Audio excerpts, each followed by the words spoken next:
a palavra ao senhor Dom Bertrand de Orleans e Bragança, advogado, escritor e membro da família imperial brasileira. O senhor fica à vontade se quiser falar daqui ou da tribuna. Prefere aqui. Sim, senhor senador Eduardo Girão, senhores senadores aqui presentes, minhas senhoras e meus senhores, é com muita emoção que eu aqui me dirijo ao Senado Federal para manifestar meus sentimentos por ocasião dessa comemoração do segundo centenário do nascimento de meu trisavô, Dom Pedro II. Dom Pedro II, de fato, foi um homem que marcou a nossa história, mas marcou, sobretudo, como um exemplo do que seja verdadeiramente um chefe de Estado. Qual é a missão de um chefe de Estado? Em primeiro lugar, é chamado a encarnar a virtude do seu povo, ser o símbolo vivo da pátria. Em segundo lugar, é quem deve estar sempre na primeira linha em defesa dos valores de sua pátria. E, em terceiro lugar, aquele que deve garantir a unidade, a estabilidade e a continuidade de um regime. Ele era chefe de Estado, não chefe de governo. O chefe de Estado tem essa missão orientadora. É semelhante a uma missão de um pai. Um Estado, o análogo primário de todas as sociedades é a família.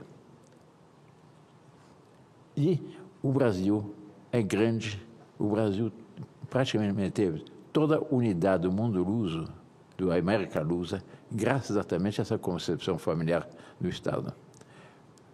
A nossa independência não foi uma revolução, foi uma emancipação. De um filho a conselho paterno. Quando Dom João VI voltou a Portugal, deixou aqui seu filho mais velho, que era o príncipe herdeiro, como regente. Ele deu um último conselho: meu filho, sabe que mais cedo ou mais tarde o Brasil será independente. Põe as tuas esta corrente na tua cabeça antes que um aventureiro faça. Graças a isso, nós não somos um conjunto de republiquetas. Graças a isso, nós somos uma nação grande, forte, que tem um passado glorioso e, sobretudo, tem um futuro esplendoroso a realizar. O Brasil não é o maior país do mundo. O Brasil é o quinto maior país do mundo, mas é certamente um país que tem a maior potencialidade para o futuro. A nossa área, as nossas riquezas minerais, as nossas riquezas materiais. O Brasil é um país que é o país do futuro. Isso tudo nós vemos em Dom Pedro II. Sobretudo essa concepção familiar do Estado. Ele garantia essa continuidade, ele garantia essa estabilidade. A missão de um imperador, de um chefe de Estado, é como a missão de um pai. O que faz um bom pai com as suas famílias? 3 coisas. Ele estimula os filhos nas suas qualidades, ele discerne as qualidades de seus filhos e dissimula. Ele discerne a vocação dos seus filhos e ele estimula. Ele protege nas suas debilidades e ele corrige afetuosamente nos seus erros. Assim agia Dom Pedro II.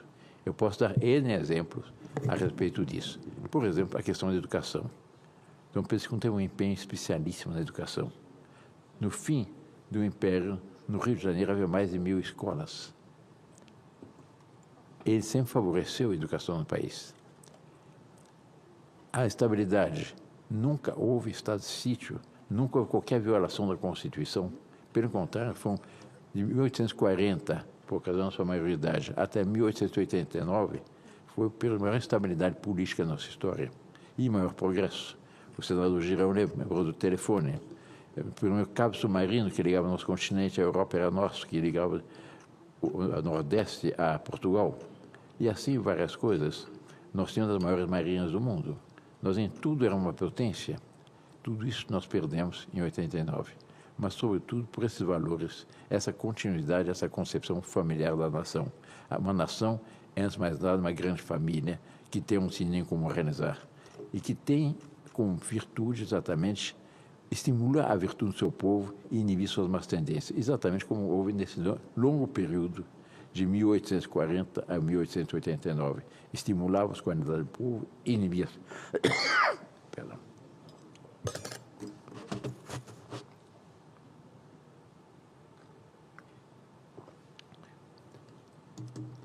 inibir as suas más tendências. Como disse já o senador Girão, o Brasil teve essa estabilidade, teve essa moralidade, etc. Falou-se em Pedro Américo.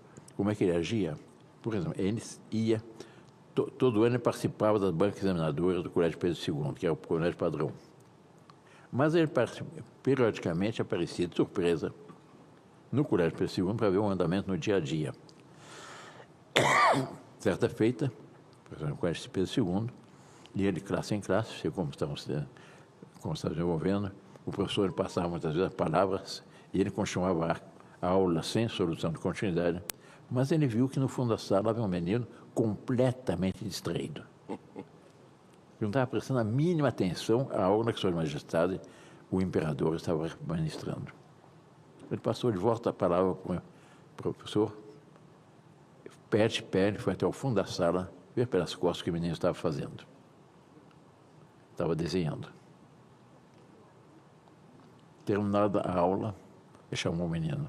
Disse: meu filho, você tem a missão, uma vocação de ser um grande pintor. Ele pagou seus estudos no Rio de Janeiro, pagou seus estudos no exterior. E como chamava esse menino? Exatamente, Pedro Américo. Olha só. Pedro Américo. Assim poderia dar N exemplos do que foi a vida de Dom Pedro II, como o grande protetor da nação, aquele que garantia a estabilidade, a continuidade da nação. Esse foi Dom Pedro II. E essa figura que meu trisavô, que nós estamos hoje comemorando o segundo centenário, com a presença de vários senadores e de um público ávido dessa retomada na nossa história, como disse o senador Girão, e desse renascer de nossa pátria. Todos nós sentimos que o Brasil está renascendo, que o Brasil está se dando conta dos erros do seu passado e está procurando realizar o seu futuro. Sócrates, o filósofo grego, uma vez os gregos lhe perguntaram o que deviam fazer para voltarmos a serem felizes, sermos felizes. Sócrates respondeu com simplicidade: façam aquilo que faziam quando eram felizes. Não precisa mais. O Brasil já foi feliz e o Brasil será feliz. O Brasil tem tudo. O povo brasileiro é bom. O povo brasileiro é conservador. O povo brasileiro está ávido de novos dias, de um verdadeiro progresso. Cidadão Girão, eu felicito pela iniciativa dessa sessão solene e congratulo a todos que estão aqui e que compartilham conosco esses sentimentos, esse desejo de se renascer nossa pátria, dessa retomada das vias históricas de nossa pátria, que nós jamais deveríamos ter nos afastado. A todos, muito obrigado e que Deus nos ajude, a Santíssima Virgem nos proteja. Amém, amém. Muito bem.